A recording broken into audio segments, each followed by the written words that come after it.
Hello everyone, सभी को नमस्कार। मैं आपका स्वागत करती हूँ पॉलिटिकल साइंस की इस क्लास में। मैं Binu Kumawat, assistant professor political science, government college Rawatbhata. आज हम पढ़ेंगे गुट निरपेक्षता, गुट निरपेक्ष आंदोलन। अंतर्राष्ट्रीय राजनीति में गुट निरपेक्ष आंदोलन एक महत्वपूर्ण मुद्दा है और वर्तमान में इसकी प्रासंगिकता को लेकर के कई प्रश्न चिन्ह खड़े किए जा रहे हैं। उसी संदर्भ में आज हम शुरू कर रहे हैं गुट निरपेक्षता। ये गुट निरपेक्ष आंदोलन है क्या, इसका अर्थ क्या है, इसके निर्माण और शुरुआत की पृष्ठभूमि क्या है और इसकी आज वर्तमान में प्रासंगिकता क्या है, उसी को लेकर के आज हमारा वीडियो है। ध्यान से देखिएगा, क्योंकि ये न केवल राजनीति विज्ञान के अंतर्राष्ट्रीय राजनीति से संबंधित पेपर की विषय वस्तु को समेटता है, बल्कि ये सामान्य ज्ञान यानी कि जीके के लिए भी एक महत्वपूर्ण टॉपिक है। इसलिए ध्यान से देखिए। सबसे पहले हम देखते हैं गुट निरपेक्षता का अर्थ क्या है। अंतर्राष्ट्रीय राजनीति में गुट निरपेक्ष आंदोलन का महत्वपूर्ण स्थान है। गुट निरपेक्षता शब्द को सर्वप्रथम जॉर्ज लिस्का, इन्होंने इसको वैज्ञानिक अर्थ प्रदान किया गया था। बाद में कई विद्वानों ने इसको अलग अलग रूप में परिभाषित किया। दूसरे विश्व युद्ध के बाद इसे पंडित जवाहरलाल नेहरू द्वारा व्यवस्थित रूप दिया गया, जिसको कर्नल नासिर और मार्शल टीटो ने भी स्वीकार कर लिया। जवाहरलाल नेहरू ने गुट निरपेक्षता की जो परिभाषा दी थी, उसमें उन्होंने ये कहा था कि गुट निरपेक्षता का अर्थ है अपने आप को सैनिक गुटों से दूर रखना और जहाँ तक संभव हो तथ्यों को सैनिक दृष्टि से न देखना। यदि ऐसी आवश्यकता पड़े तो स्वतंत्र दृष्टिकोण रखना और दूसरे देशों से मैत्रीपूर्ण संबंध बनाए रखना गुट निरपेक्षता के लिए आवश्यक है। और इससे ये बात स्पष्ट हो जाती है कि केवल आंख बंद करके वैश्विक घटनाक्रम को देखते रहना गुट निरपेक्षता का नाम नहीं है। ये सही और गलत में अंतर करते हुए सही का पक्ष लेने की नीति है। लेकिन गुट निरपेक्ष देश वही देश हो सकता है जो गुटों से दूर रहकर ही अंतर्राष्ट्रीय संबंधों में महत्वपूर्ण भूमिका निभाए। गुट निरपेक्षता का सरल अर्थ है कि विभिन्न शक्ति गुटों से तटस्थ या दूर रहते हुए अपनी स्वतंत्र निर्णय नीति और राष्ट्रीय हित के अनुसार सही या न्याय का साथ देना। आंख बंद करके गुटों से अलग रहना गुट निरपेक्षता नहीं हो सकती। गुट निरपेक्षता का अर्थ है सही और गलत में अंतर करके सदा सही नीति का समर्थन करना। जॉर्ज लिस्का ने इसका सही अर्थ स्पष्ट करते हुए कहा कि सबसे पहले ये बताना जरूरी है कि गुट निरपेक्षता तटस्थता नहीं है। इसका अर्थ है उचित और अनुचित का भेद जानकर उचित का साथ देना। गुट निरपेक्षता का सही अर्थ स्पष्ट करने के लिए ये बताना जरूरी है कि गुट निरपेक्षता क्या नहीं है। सबसे पहले हम देखते हैं गुट निरपेक्षता तटस्थता नहीं है। तटस्थता एक ऐसी स्थिति को कहा जाता है जिसमें सही या गलत के प्रति आंख मूंद करके व्यवहार किया जाए कि हमें न सही से मतलब है और न ही गलत से मतलब है, जबकि गुट निरपेक्षता तटस्थता नहीं है। जैसा कि अब तक के इस व्याख्या में आपने देखा होगा, गुट निरपेक्षता उचित और अनुचित के आधार पर स्वतंत्र निर्णय लेने की नीति का नाम है। तो गुट निरपेक्षता तटस्थता नहीं है। तटस्थता शब्द का प्रयोग प्राय युद्ध के समय किया जाता है। शांति काल में भी ये एक प्रकार से युद्ध की मनोवृत्ति को प्रकट करती है। ये उदासीनता का दृष्टिकोण प्रस्तुत करती है। ये एक प्रकार की नकारात्मक प्रवृत्ति है, जबकि गुट निरपेक्षता का विचार सक्रिय और सकारात्मक है। इससे विश्व समस्याओं का बिना गुटों के भी समाधान किया जा सकता है। इस तरह गुट निरपेक्षता एक सक्रिय विचार है, जबकि तटस्थता एक निष्क्रिय विचार है। गुट निरपेक्षता युद्धों में शामिल होकर भी बरकरार रहती है। भारत को चीन और पाकिस्तान के साथ युद्ध करने पड़े, फिर भी वह गुट निरपेक्ष देश है। तटस्थता युद्धों में भाग लेने पर समाप्त हो जाती है। स्विट्जरलैंड एक तटस्थ देश है, क्योंकि वह न तो किसी युद्ध में शामिल हुआ है, न ही उसे किसी सैनिक संगठन की सदस्यता प्राप्त है। इस प्रकार कहा जा सकता है कि गुट निरपेक्षता तटस्थता की नीति नहीं है। इसके बाद हम देखते हैं कि गुट निरपेक्षता क्या अलगाववाद है या पृथकतावाद है। नहीं, गुट निरपेक्षता न तो अलगाववाद है, न ही पृथकतावाद। पृथकतावाद का अर्थ होता है कि अपने को दूसरे देशों की समस्याओं से दूर रखना। अमेरिका ने प्रथम विश्व युद्ध से पहले इसी नीति का पालन किया, लेकिन गुटनिरपेक्षता अलगाववाद की नीति नहीं है। गुटनिरपेक्षता अंतर्राष्ट्रीय समस्याओं में स्वयं रुचि लेने व सक्रिय भूमिका निभाने की नीति है। उदाहरण के लिए भारत ने शीत युद्ध में किसी गुट में शामिल न होकर भी इस समस्या के प्रति अपनी जागरूकता का परिचय दिया और दोनों गुटों में तनाव कम कराने का प्रयास भी किया। इस प्रकार कहा जा सकता है कि गुटनिरपेक्षता तटस्थतावाद या अलगाववाद की नीति नहीं है, यह एक ऐसी नीति है जो सैनिक गुटों से दूर रहते हुए भी विश्व राजनीति में सक्रिय भूमिका निभाती है। अब देखते हैं कि गुटनिरपेक्ष देश कौन है। गुटनिरपेक्षता का सही अर्थ जानने के लिए गुटनिरपेक्ष आंदोलन के 3 कर्णधारों पंडित जवाहरलाल नेहरू, नासिर और टीटो के विचारों को जानना आवश्यक है। इन तीनों नेताओं ने 1961 में गुटनिरपेक्षता को सही रूप में परिभाषित करने वाले 5 सिद्धांत विश्व के सामने रखे।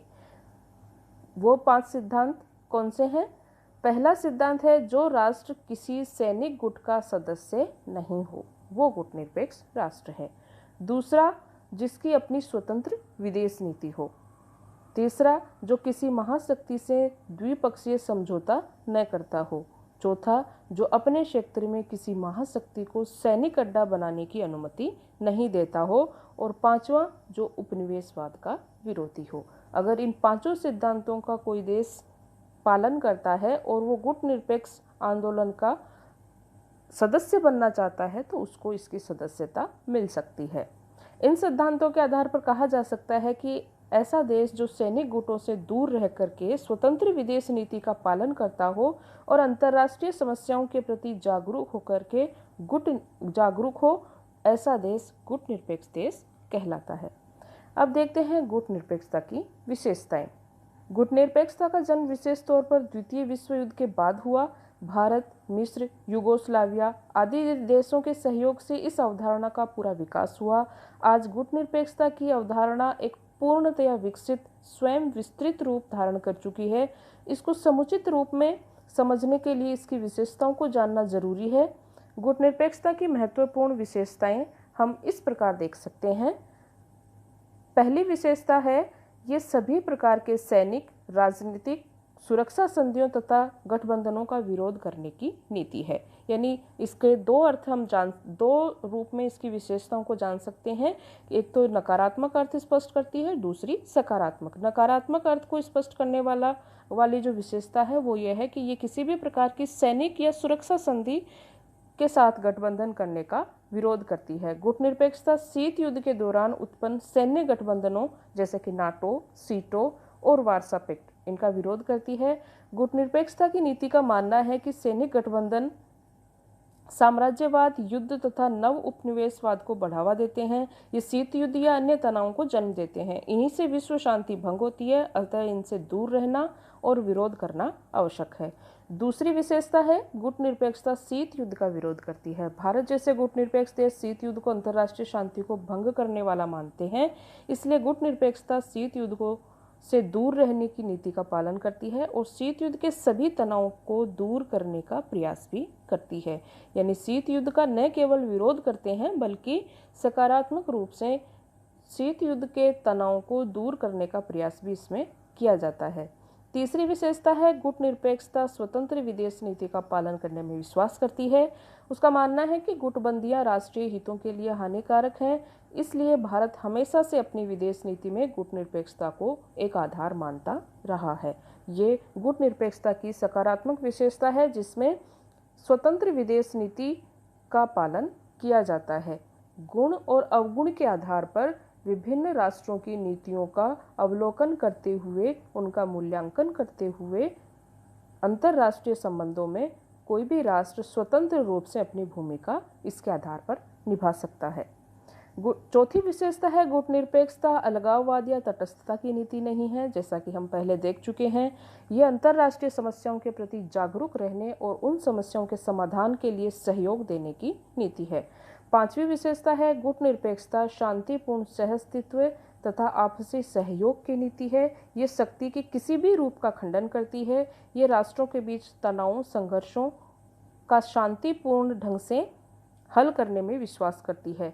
छठी विशेषता है, ये राष्ट्रीय हितों को प्राप्त करने का कूटनीतिक साधन नहीं है। ये युद्ध का लाभ उठाने के किसी भी अवसर का विरोध करती है। यह एक सकारात्मक गतिशील नीति है। ये विदेशों के साथ मधुर संबंधों की स्थापना करके राष्ट्रीय हितों की प्राप्ति पर बल देती है। इस प्रकार कहा जा सकता है कि गुटनिरपेक्षता शांतिपूर्ण सह अस्तित्व की भावना को विकसित करने, अंतर्राष्ट्रीय संघर्षों का विरोध करने व उनके समाधान का प्रयास करके विश्व में स्थायी शांति की स्थापना के प्रयास की नीति है।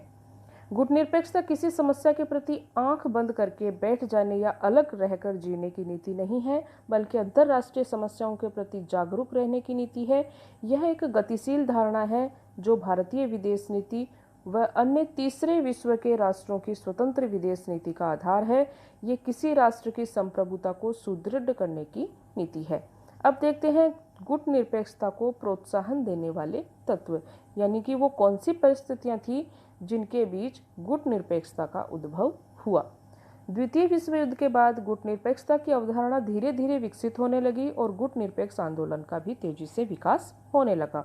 1961 में इसके संस्थापक देशों सहित इसकी संख्या 25 थी, लेकिन आज ये संख्या 120 है। धीरे धीरे गुटनिरपेक्ष आंदोलन एक महत्वपूर्ण आंदोलन बन गया।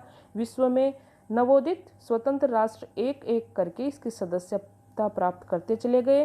यह उन देशों द्वारा गुटनिरपेक्षता की नीति को अपनाने के पीछे कुछ कारण हैं जो इस प्रकार से हैं। पहला कारण है साम्राज्यवाद तथा उपनिवेशवाद का भय। द्वितीय विश्व युद्ध के बाद विश्व में दो गुटों का नेतृत्व करने वाले देश अमेरिका और सोवियत संघ तथा उनके मित्र राष्ट्र साम्राज्यवाद और उपनिवेशवाद के प्रमुख प्रणेता रहे थे। तीसरे विश्व के देश साम्राज्यवाद तथा उपनिवेशवाद के कष्टों को अच्छी तरह से भोग चुके थे। यदि वे इन गुटों की सदस्यता स्वीकार करते तो हो सकता था कि वे फिर से साम्राज्यवाद तथा उपनिवेशवाद के नए रूप में जकड़ लिए जाएं। उन्हें शीत युद्ध में घसीटकर पुरानी प्रक्रिया का अंग बना लिया जाएगा। इससे उनकी स्वतंत्रता खतरे में पड़ जाएगी। इसीलिए जो नवोदित राष्ट्र थे अफ्रीका और एशिया के देशों ने किसी भी गुट में शामिल न होने का निर्णय लिया और गुटनिरपेक्षता की नीति में ही अपना विश्वास व्यक्त करके विश्व शांति का आधार सुदृढ़ किया। इस नीति के आधार पर उन्होंने अपनी स्वतंत्रता को बचाकर आत्मरक्षा का उपकरण बना लिया। दूसरा कारण था शीत युद्ध का वातावरण। द्वितीय विश्व युद्ध के बाद अमेरिका और सोवियत संघ के बीच व्याप्त तनाव ने तृतीय विश्व के देशों ने विश्व शांति को बनाए रखने के लिए सोचने पर विवश कर दिया। शीत युद्ध की स्थिति में प्रत्येक महाशक्ति अपने को शक्तिशाली बनाने का प्रयास करने लगी थी। इस दौरान अमेरिका द्वारा परमाणु शक्ति हासिल कर लेने के बाद उसकी सर्वोच्चता स्थापित करने की भावना प्रबल हो गई। इससे सोवियत खेमे का चिंतित होना स्वाभाविक ही था। उसने साम्यवादी गुट को मजबूत बनाने के अथक प्रयास शुरू कर दिए। धीरे धीरे दोनों महाशक्तियों में यह तनाव इतना अधिक बढ़ गया कि तृतीय विश्व युद्ध का खतरा उत्पन्न हो गया। नवोदित स्वतंत्र राष्ट्रों ने इस वातावरण को अपने लिए सबसे खतरनाक समझा। उन्होंने जागरूक राष्ट्रों के रूप में अपने उत्तरदायित्व को समझते हुए एक तीसरी शक्ति को मजबूत बनाने का विचार किया जो इस तनाव को कम कर सके। इसलिए इन तृतीय विश्व यानी विकासशील देशों ने पृथक रहकर विश्व शांति को बनाए रखने के लिए गुटनिरपेक्षता की नीति का ही विकास किया। अतः शीत युद्ध के वातावरण ने इस नीति के विकास में महत्वपूर्ण योगदान दिया। तीसरा कारण था स्वतंत्र विदेश नीति की इच्छा। स्वतंत्र नवोदित राष्ट्रों के सामने अपने राष्ट्रीय हितों को प्राप्त करने के लिए अंतर्राष्ट्रीय संबंधों में स्वतंत्र विदेश नीति की आवश्यकता महसूस हुई। उनका मानना था कि यदि वे किसी गुट में शामिल होंगे तो इससे उनकी स्वतंत्रता सीमित हो जाएगी और वे अंतर्राष्ट्रीय मंच पर स्वतंत्र निर्णय नहीं ले सकेंगे। गुटबंदी को स्वीकार करने का अर्थ ये होगा कि स्वतंत्रता का उन्होंने त्याग कर दिया है। इसलिए नवोदित स्वतंत्र राष्ट्रों ने गुटनिरपेक्षता की नीति को ही आधार बना करके अपनी स्वतंत्र विदेश नीति के संचालन की इच्छा को पूरा किया। चौथा कारण था गठबंधन राजनीति का विरोध। द्वितीय विश्व युद्ध के बाद विश्व का पूंजीवादी और साम्यवादी दो गुटों में बंटवारा हो गया। पूरा विश्व इन दो गुटों में बंट गया था। दोनों गुट शीत युद्ध के वातावरण में अपनी अपनी स्थिति मजबूत करने के लिए सैनिक गठबंधनों का निर्माण करने लग गए। इस प्रक्रिया में नाटो, सीटो, वार्सा पैक्ट आदि कई सैनिक संगठनों का जन्म हुआ। अमेरिका ने नाटो तथा सीटो और सोवियत संघ ने वार्सा पैक्ट की स्थापना करके विश्व में तनावपूर्ण वातावरण में और अधिक बढ़ोतरी कर दी थी। इससे जो नवोदित स्वतंत्र राष्ट्र थे वो ज़्यादा भयभीत हो गए। वे इनसे दूर रहना चाहते थे ताकि उनके राष्ट्रीय हितों को कोई नुकसान न पहुंचे। उन्होंने इन संधियों का या गठबंधनों को अंतर्राष्ट्रीय शांति व राज्यों की स्वतंत्रता के लिए भयंकर खतरा मान करके इनका विरोध किया।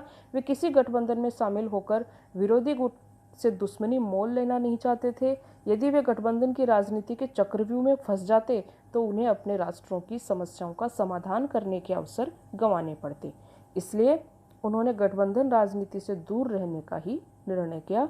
इससे गुटनिरपेक्षता का आधार मजबूत हुआ। पांचवा कारण है राष्ट्रवाद पर आधारित राष्ट्रीय हित की भावना। नवोदित स्वतंत्र राष्ट्रों में राष्ट्रवादी भावना प्रबल होने लगी। उन देशों के मन में राष्ट्रीय हितों में वृद्धि करने का विचार भी पैदा होने लग गया। इसके लिए वे देश स्वतंत्र विदेश नीति की स्थापना के प्रयास करने लग गए। स्वतंत्रता के बाद ये राष्ट्र अपना ध्यान अपने आर्थिक विकास की ओर केंद्रित करने लग गए। इसके लिए उन्हें नए साधनों की आवश्यकता थी। उन्हें भय था कि यदि वे किसी गुट में शामिल हुए तो इससे उनकी राष्ट्रवाद की भावना को आघात पहुंचेगा और वे अंतर्राष्ट्रीय संबंधों में स्वतंत्र भूमिका अदा नहीं कर पाएंगे। इसलिए अपनी सुरक्षा और आंतरिक पुनर्निर्माण की समस्या का समाधान करने के लिए उन्होंने गुटनिरपेक्षता की नीति पर ही चलने का निर्णय लिया। अतः ये कहा जा सकता है कि राष्ट्रवाद पर आधारित राष्ट्रीय हितों की प्राप्ति के लिए नवोदित स्वतंत्र राष्ट्रों ने गुटनिरपेक्षता की नीति को ही प्रोत्साहन दिया। छठा कारण था आर्थिक विकास की आवश्यकता। नवोदित स्वतंत्र राष्ट्रों के सामने आर्थिक विकास की समस्या सबसे प्रमुख थी। हालांकि उनके पास प्राकृतिक साधन और मानव शक्ति तो थी, लेकिन उनको प्रयोग करने के लिए उचित तकनीक का उनके पास अभाव था। यदि वे किसी एक गुट में शामिल हो जाते तो इससे दूसरे देशों से आर्थिक सहायता का मार्ग रुक जाता। इसलिए उन्होंने तकनीकी कौशल प्राप्त करने के लिए गुटों से दूर रहने का ही निर्णय लिया। दूसरी बात ये थी कि आर्थिक विकास शांतिपूर्ण वातावरण में ही संभव हो सकता था। यदि वे शीत युद्ध का अंग बन जाते तो उनको आर्थिक विकास का वातावरण नहीं मिल सकता था। इसलिए उन्होंने देश में शांतिपूर्ण वातावरण और सुरक्षा के लिए गुट राजनीति से दूर रहने का ही निर्णय किया।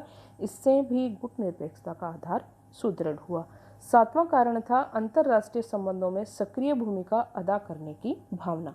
सभी नव स्वतंत्र राष्ट्र चाहते थे कि बिना अपनी स्वतंत्रता नष्ट किए और राष्ट्रीय हितों को नुकसान पहुंचाए बिना ही अंतर्राष्ट्रीय संबंधों में महत्वपूर्ण भूमिका अदा की जाए। उन्हें ये पता था कि यदि वे किसी गुट में शामिल हुए तो उनकी भूमिका सीमित हो जाएगी। उन्हें गुट के नियमों के अनुसार ही नाचना होगा। अपने वैचारिक स्वरूप को मजबूती प्रदान करने के लिए गुटों से दूर रहना ही उन्होंने अपने हित में समझा, ताकि वे अंतर्राष्ट्रीय मंच पर विशेष भूमिका निभा सके। उनकी इसी सोच ने गुटनिरपेक्षता को सुदृढ़ बनाया। सभी नवोदित स्वतंत्र राष्ट्र एक एक करके गुटनिरपेक्ष आंदोलन में शामिल होते गए। आठवां कारण था युद्ध का भय और विश्व शांति का विचार। शीत युद्ध के तनावों से भरे वातावरण ने तृतीय विश्व के देशों के मन में तीसरे विश्व युद्ध का भय पैदा कर दिया था, क्योंकि सबसे ज़्यादा विश्व युद्ध का जो दुष्प्रभाव था इन्हीं तीसरे विश्व यानी विकासशील देशों में ही पड़ा था। बढ़ती सैनिक प्रतिस्पर्धा ने विश्व शांति के प्रति खतरा उत्पन्न कर दिया था। पूरा विश्व एक आतंक के संतुलन के वातावरण या संभावित मृत्यु के वातावरण में जी रहा था। नवोदित स्वतंत्र राष्ट्रों को तृतीय विश्व युद्ध का आभास होने लग गया था तथा उन्होंने शीत युद्ध के तनाव को कम करके विश्व शांति के विचार को मजबूत बनाने के उद्देश्य से तीसरी शक्ति के रूप में गुटनिरपेक्षता को बढ़ावा देने का विचार किया। उनके प्रयासों के परिणाम स्वरूप ही शीत युद्ध का तनाव कम हुआ और विश्व शांति को मजबूती मिली। इससे गुटनिरपेक्ष देशों की संख्या धीरे धीरे बढ़ने लग गई। तो ये था गुटनिरपेक्ष आंदोलन का अर्थ, विशेषताएं और इसके उद्भव के कारण। इससे अगले वीडियो में हम देखेंगे कि गुटनिरपेक्ष आंदोलन का विकास किस तरह से हुआ, वर्तमान में इसकी क्या प्रासंगिकता है और इससे संबंधित जो समसामयिक मुद्दे हैं, वर्तमान जो बैठकें हैं, महत्वपूर्ण निर्णय जो लिए गए हैं और 2020 का सम्मेलन गुटनिरपेक्ष आंदोलनों का जो कोरोना काल में एक तरह से वर्चुअल सम्मेलन था, उसके बारे में हम चर्चा करेंगे अगले वीडियोज़ में।